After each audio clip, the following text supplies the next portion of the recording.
My name is Alyssa. I am a woman in my third year of marriage who has been successfully building her career. My husband, Steve, also works at the same company. I believe that he too was working hard and saving for the future.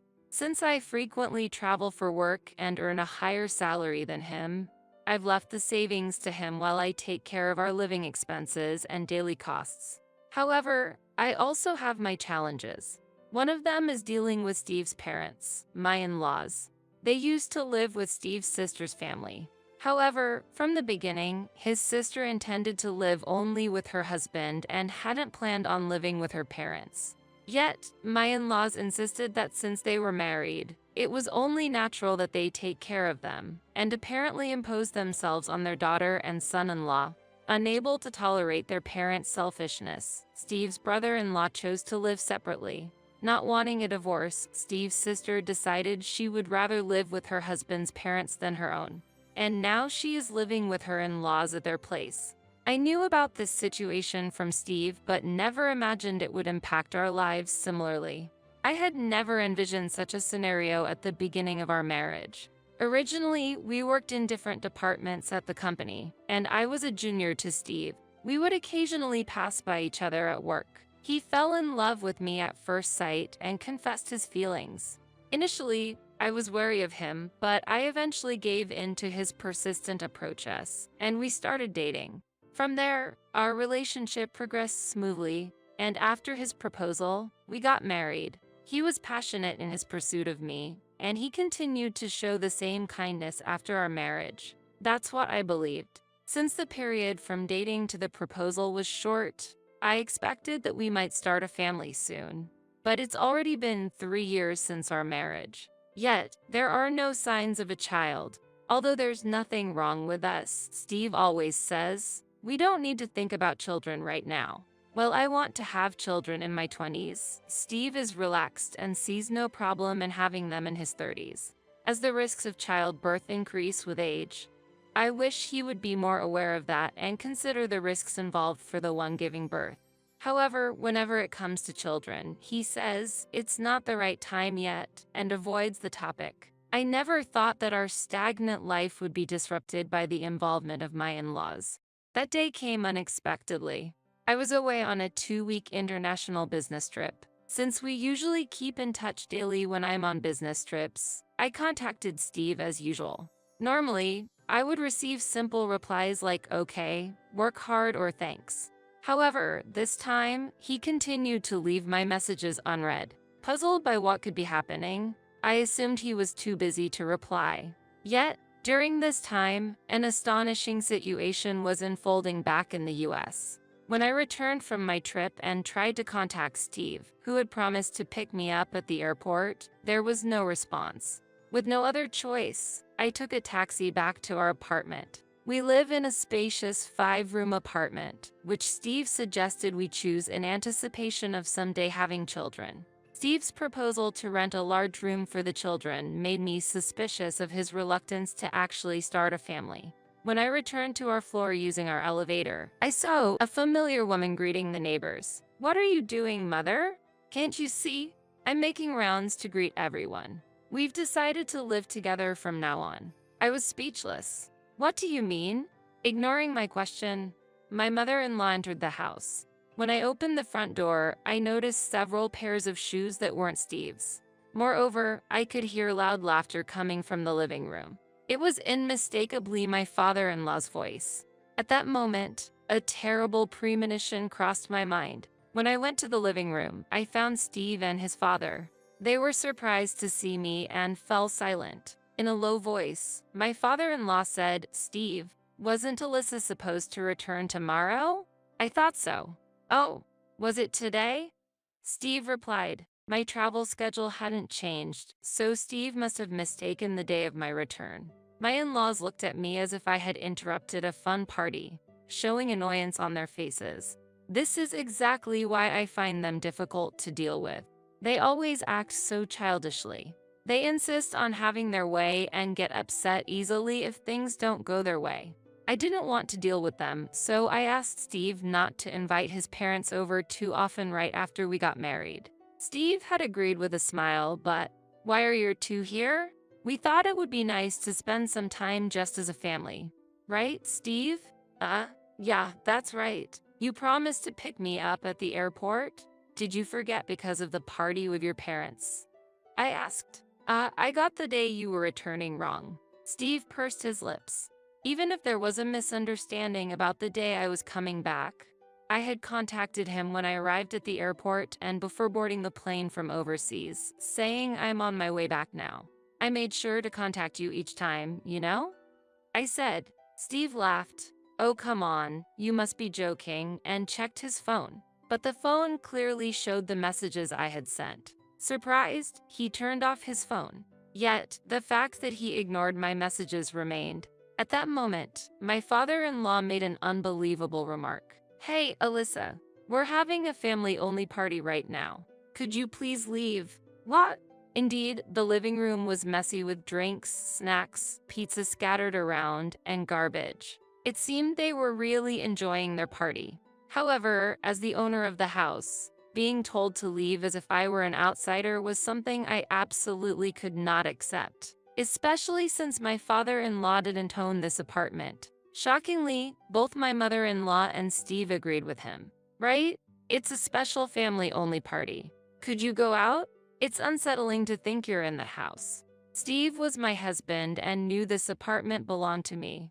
I never expected him to treat me as an intruder and ignore me. Yet, Steve said, if mom and dad say so, please leave for today. I was outraged by this sudden and rude demand. I was exhausted after a long 2-week business trip. I was looking forward to relaxing at home for the first time in a while, but as soon as I returned, I was told to leave, being an outsider. I never imagined receiving such unpleasant treatment. Excuse me, but I own this apartment. How can you order me to leave? I asked. I was utterly exhausted, no longer had the energy to laugh, and glared at my father and mother-in-law. They seemed unaware that the apartment was in my name. What do you mean? Isn't this apartment Steve's? They asked Steve. Steve, having not told them the truth, stumbled over his words. Well, just when I thought they understood it was my property. My mother-in-law made an unbelievable suggestion. Well then, we'll take this house. What? Steve works at the same company as you, right? His salary is the same, so it makes sense for my son to be the owner of this house. My father-in-law was the first to agree with her suggestion. Indeed, that's a great idea. Then this apartment will belong to Steve, and we won't have to endure impolite remarks like before anymore. It seems my father-in-law felt I was being rude. Despite the unfair treatment I received, they didn't seem to care. I sighed. Shockingly, my husband Steve agreed with his parents. That's true. Hand this apartment over to me, Steve said. Perhaps he said something so bold because he was drunk, but seeing the attitude of these three, my heart broke. I thought, maybe I should move out, file for divorce at this moment, and start anew. And that's exactly what I decided. I had always suspected the close relationship between my parents and Steve. So, I had secretly installed something in our home. That something was a hidden camera. Since I had installed hidden cameras, I should have captured all the selfish actions of my in-laws and husband. Even though they are family, I cannot condone selfish behavior. Since we work at the same place, he should be able to afford to pay the rent for this apartment from now on. Then, why don't you sign the divorce papers and I'll transfer the ownership of the apartment to Steve? I proposed. Initially, Steve seemed surprised by my proposal. However, when his parents said, that's the best thing to do, just get a divorce. And a wife who says such things will only cause trouble in the future, Steve easily agreed, saying, that's true. After receiving my share from our joint savings, I filed for divorce and eventually decided to transfer the apartment to him. I had thought Steve truly loved me since he was very persistent in pursuing me. However, it turned out that his parents were his priority, and I was secondary, and having children was also put on hold. I felt sad, but realized that feeling down because of them was a waste of time and changed my mindset. There was a reason why the timing of letting go of the apartment was good. During a 2-week business trip abroad, I received a proposal to consider an overseas assignment. I had always dreamed of working abroad and wanted to accept immediately, but since I had a family, I decided to think it over and discuss it with Steve. Even if he agreed to live abroad with me, I wasn't sure if he could handle living outside of the US. I was considering discussing this with him, but the incident where he conspired with his parents to kick me out made me reconsider our future. In the end, being told to get out during the party made me realize that if we stayed together, I might always be told to leave. The divorce went through, and I was able to let go of the apartment, which made me decide to move abroad. My company was very supportive of my overseas assignment. I had heard that there had been discussions about an overseas assignment before, but they had given up on me since I had family.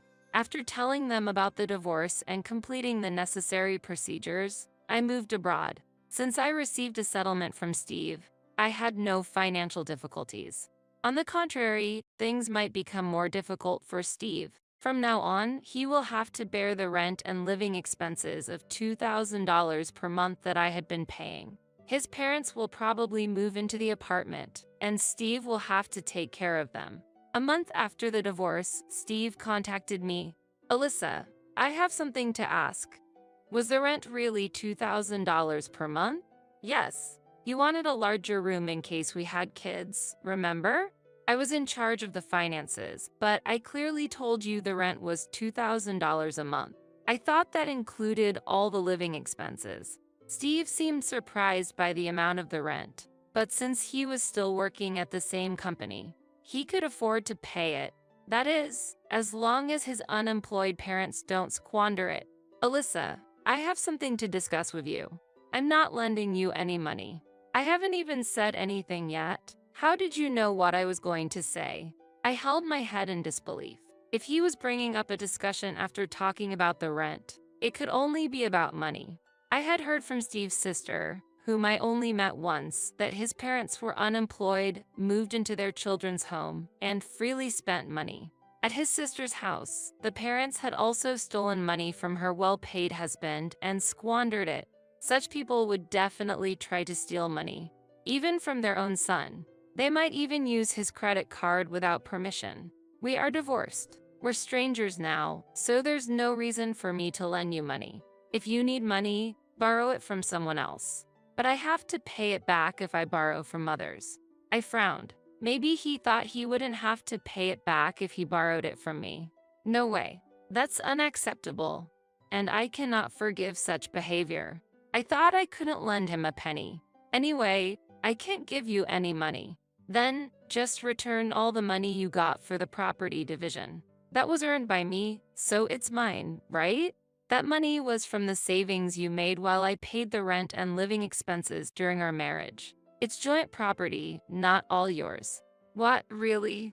I understood just how selfish the man I had married was on the day I returned from my business trip, but he still seemed to be surprised. "Then, I'll demand compensation from you."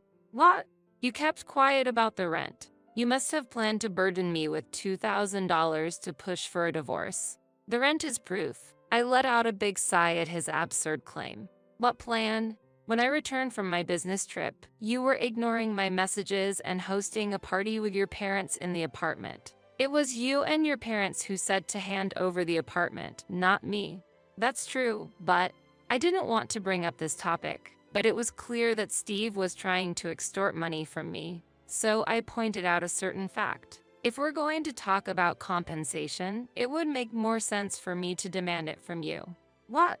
You're demanding compensation from me? Why would you do that?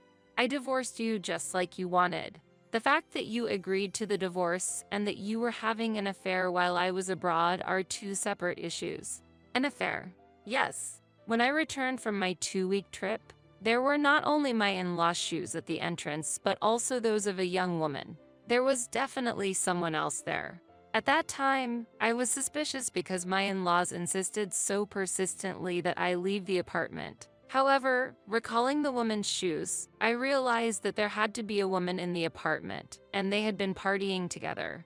Even though no one was supposed to be there, I saw the bathroom light on, which clearly indicated that someone else was present. Steve's affair was acknowledged by his parents, and they tried to rush me out to prevent me from discovering their son's infidelity because I had returned earlier than expected. Fortunately, I had installed hidden cameras just in case, and I caught everything on tape. Your affair partner looks like a newbie at our company. I've already reported it to the company. Plus, the cameras have captured all the evidence of your affair, so you're finished. It can't be. Why would you tell the company? Well, it's impossible to keep working together when my husband is having an affair with someone from the same company. I'm overseas, so it doesn't affect me anymore. An office affair is clearly a violation of compliance. He could be demoted or, in the worst case, fired. I had wanted to avoid the hassle, so I hadn't demanded compensation, but I might reconsider if he continues to cause trouble. If you beg me for money again, I'll claim compensation. With that, he started crying and hung up the call. After that, I received no further contacts from Steve. Since I had never exchanged contact information with my in-laws, they didn't contact me either. Since my in-laws acknowledged the affair, they probably aren't worried about the young woman still working at the same place. Even after my divorce from Steve, sometime after the affair came to light, both Steve and his affair partner left the company. Maybe he didn't want to stay at a workplace with his ex-wife, or perhaps the cold stares from others drove him away. Steve's affair partner, realizing he wasn't wealthy and that his parents were unemployed, ran away as the situation worsened. Even though she ran away, she wasn't unscathed, as I had informed her fiancé about the affair. Surely, she is facing some difficulties now. It seems Steve has left the apartment with his unemployed parents. Having quit his job, he likely couldn't afford to keep paying the monthly rent of $2,000.